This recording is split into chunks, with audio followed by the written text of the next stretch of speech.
Now, because that was part of the. You were kind of interviewing me, which was quite funny. I had a little giggle to myself. So the first question is a little introduction. So we've got Adrian McMaster, sorry. And your business is called what, Adrian? It's called Gym Master. Gym Master, wonderful. And what's your idea of the gym? For disabled people to use gym equipment. Yeah, that's how it's come about. I also had an accident. I lost 3 muscles in my right hand working on a construction site. And while I was lying in hospital, I just thought, well, I've got to be a better job than this, getting out of construction and civil engineering and mining. And I thought I'd become a personal trainer. So when I became a personal trainer and got qualified, I was looking at all the machines that were being used, but it wasn't anything like the machines I needed when I was doing rehabilitation, both my hand and from when I had a car accident when I was a child. Great. So I went around and had a look, and with my civil engineering background and mining background, and I had another friend of mine who was working with me, or was doing the personal training course. He was an electrician at the time. We kind of formed a company, but things didn't work out, so I went another way, and I ended up coming back to Victoria, and I spoke to Damien Drum, who was a politician here, and I also spoke to Neil Danaher, who was at the West Coast Eagles at the time, both professional AFL coaches during their times. They were both in the sport, so they knew the importance of machines that they were using for training, and I kind of came up with the idea of having a machine for disabled people to train independently. So Damien was able to put me onto a company that introduced me to the engineer that I'm using at the moment. Wow. And I've been, I went out for a coffee with Neil Danaher on the 22nd of December, and he had a look at the promo, and he loved the promo, but he just said, there's a few little things we've got to tweak on it. So, that's what we've got to do. So we're 95% nearly have the machine ready to go into the Royal Talbot Hospital here in Melbourne. Wow.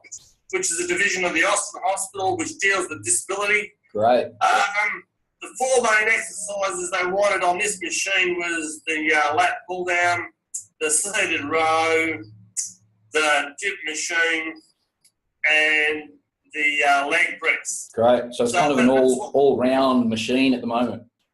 So there's no machine, a multifunctional machine anywhere on the market in the world that is designed specifically for disabled people to train independently. Yeah. So, I've come up with an idea where they can train on their own, they can change the weights by remote control, and it's safer than any free weight machine, so it won't fall on top of them if they let go of the bar. Right. And anything like that. So we've looked at all the safety aspects. So that's how we've virtually come up, and I formed the company. And I was speaking with a young lady on the 3rd of December from the People for Disabled Disability Society here in Victoria. Yep.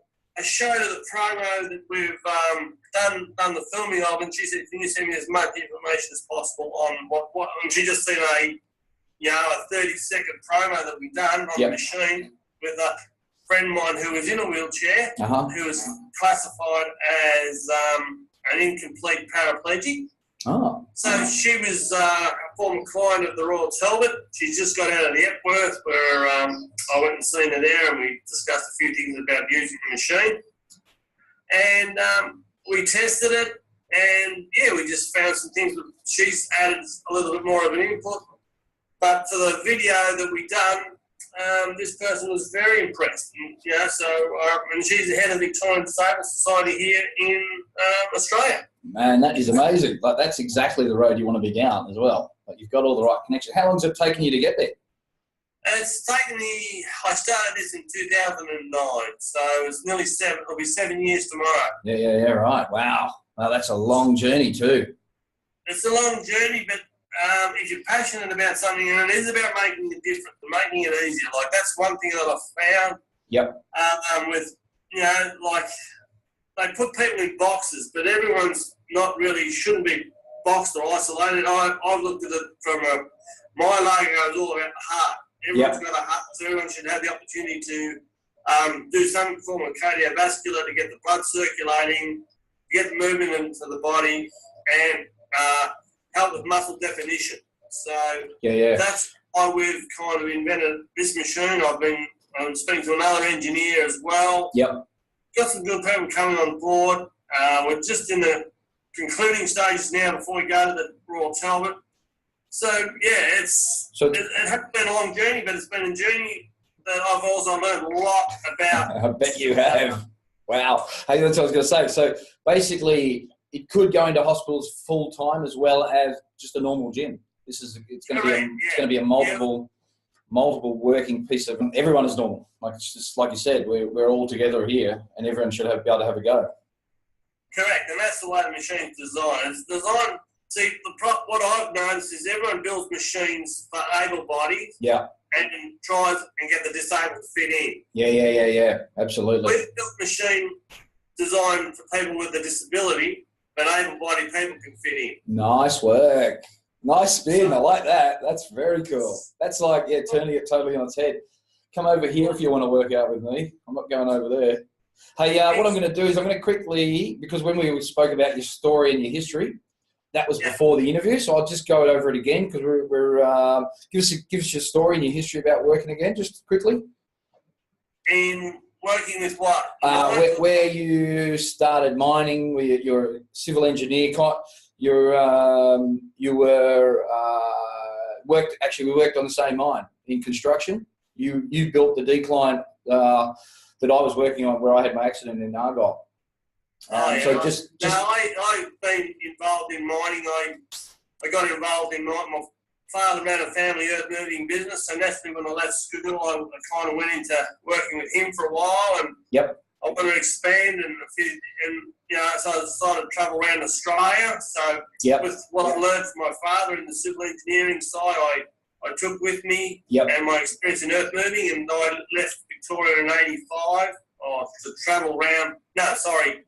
I left in '81 and to travel around. I went across the Nullarbor. I started in Port Augusta. Oh, right. Worked your way up. Pardon? Worked your way up the coast. I worked my way across. I worked on the dual carriageway at Port Augusta. I had a mate of mine killed on that job, so I knew the importance of safety in construction in the civil engineering side of things. So when I got into the mining side of things, I applied the same principles. And that was back in the 80s when I started. The first mine I started was, this was before the super pit in Kalgoorlie, but this was out of Mount Pleasant. It was down to Kalgoorlie. So that was the first pit that I started. Then I went up to Lawless, and I ended up living over in West Australia. I bought a house over there. I lived over there for I think 10 years. So that's why getting a lawyer in WA was a bad choice. You were over here. You know it well. They got a few. When I bought the house, it was a different system to buying houses over here. Cooling off period and a few things like that. But anyway, that's another story. It's all right, mate. We're all here to try and show people that we're real as well. That's the whole point of the interview, to let people not just know about the business, but know that we're real people and we've had real troubles, and we're just working a different way of life now and trying to make something out of it, of our mistakes, or not so mistakes, our bad luck, really. Because I definitely didn't want to have an accident at work, and I literally came home from a month's holiday in Africa, and I was a week and a half back into my first swing. 4 o'clock in the morning, and we had the fall. The pin fell out of the hydraulic arm that was holding up the basket that we were in a Charmac on an underground explosives rig, and we all just literally fell out. And unfortunately, the ropes weren't short enough, and we weren't high enough for our safety equipment to work. So we all hit the deck. We're only at 2.5 meters.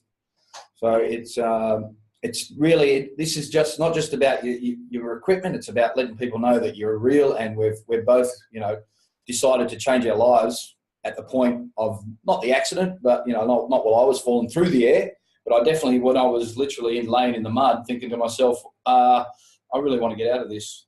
what can I do? I've got a year and a half, you know, I was dislocated, in a lot of pain, but that was the moment of me going, right, I've got to do something. And I'm pretty sure you had the same kind of thing.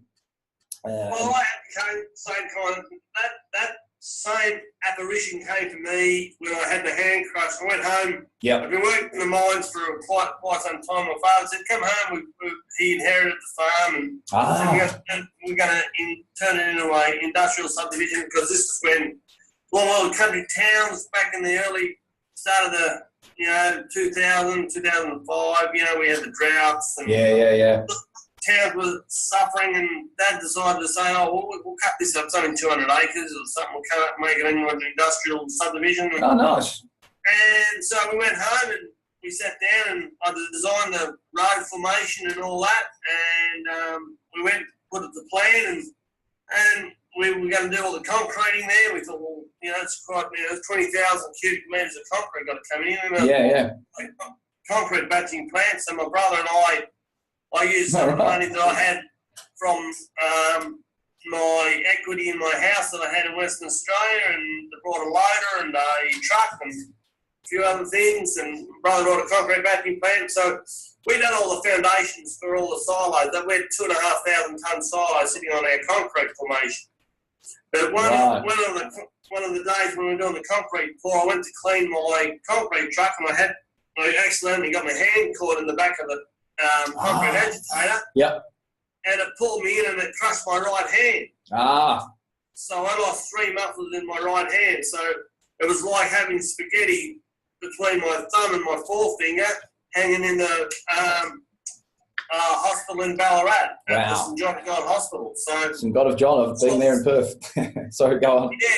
So while I was sitting there, I thought, well, if I get the movement back in my hand, I definitely want to get out of this kind of industry and go into an industry where I can enjoy it, where I can be safe. And so that's your turning point. Yeah, that was opportunity. So when I got out of hospital, I went back home to Perth, and I seen the ad in the paper to become a personal trainer. So I applied, and I went and joined in, and I went through the Australian Institute of Fitness, which is based in Perth. Yeah. And I went and trained there and became qualified. And then I thought, okay, that's when I was starting to see the machines that they were using and training with. And And I thought, hang on, we can make a better machine, make it more user-friendly. So that started the journey on building the Gym Master. So was that kind of your hardest point, was it? That, like, you were working out and you realised the gym equipment was no good, and you were like, is that, I have to do something? Or was it you just got frustrated and you went, I'm going to do something?